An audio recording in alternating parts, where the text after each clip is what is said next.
สาธารณรัฐประชาธิปไตยประชาชนลาวและสหภาพยุโรปได้ร่วมกันเฉลิมฉลองครบรอบ50 ปี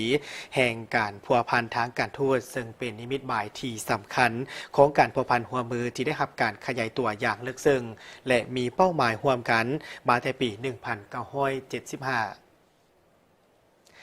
ในต้นค่ำของวันที่ 10 ธันวาคมอยู่ที่นครหลวงวิจารณ์ได้มีงานเลี้ยงเฉลิมฉลองวันสร้างทางสายพัวพันการทูตครบรอบ50 ปี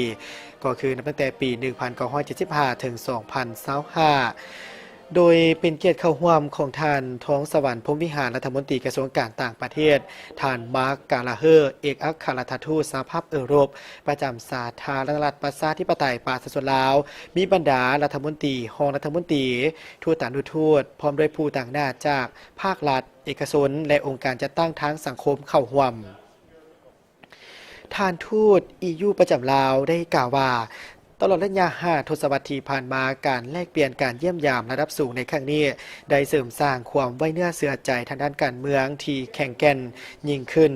ในระยะบ่โดนมานี้ได้มีการเยี่ยมยามของบรรดาผู้นำสหภาพยุโรปในระยะที่สาธารณรัฐประชาธิปไตยประชาชนลาวเป็นประธานอาเซียนในปี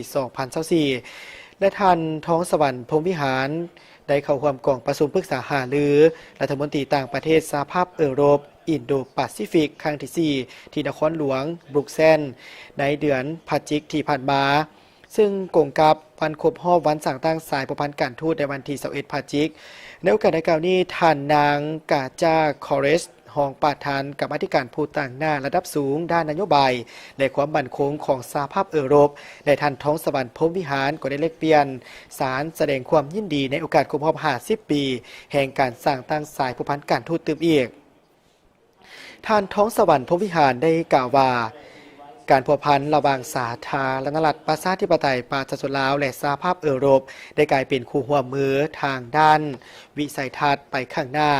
โดยได้ลงเลิกการร่วมมือด้านการเมืองการปกครองที่ดีสิทธิมนุษย์การพัวพันการพัฒนาแบบยืนยงการรับมือกับปัญหาความมั่นคงในภาคพื้นและสิ่งท้าทายของโลกเช่นการเปลี่ยนแปลงของสภาพดินฟ้าอากาศสาธารณรัฐประชาธิปไตยประชาชนลาวและสหภาพยุโรปได้มุ่งมั่นที่จะสืบโตลงลึกในการร่วมมือในโครงเหตุต่างๆเช่นการหันเปลี่ยนสีเขียวและดิจิตอลส่งเสริมการลงทุนที่มีความรับผิดชอบและคุณภาพสูงการสร้างขีดความสามารถและการส่งเสริมการร่วมมือขององค์การจัดตั้งทางสังคมผ่านแผนพัฒนาเศรษฐกิจสังคมแห่งชาติครั้งที่ 10สหภาพยุโรปย่ำคืนถึงคำหมายมั่นของตนในการสนับสนุนเป้าหมายระยะยาวของสาธารณรัฐประชาธิปไตยประชาชนลาวในฐานะคู่ร่วมงานที่น่าเชื่อถือและเป็นผู้ประกอบส่วนอันสำคัญเข้าในการสร้างอนาคตที่ยืนยงและเจริญรุ่งเรืองขึ้นกว่าเก่า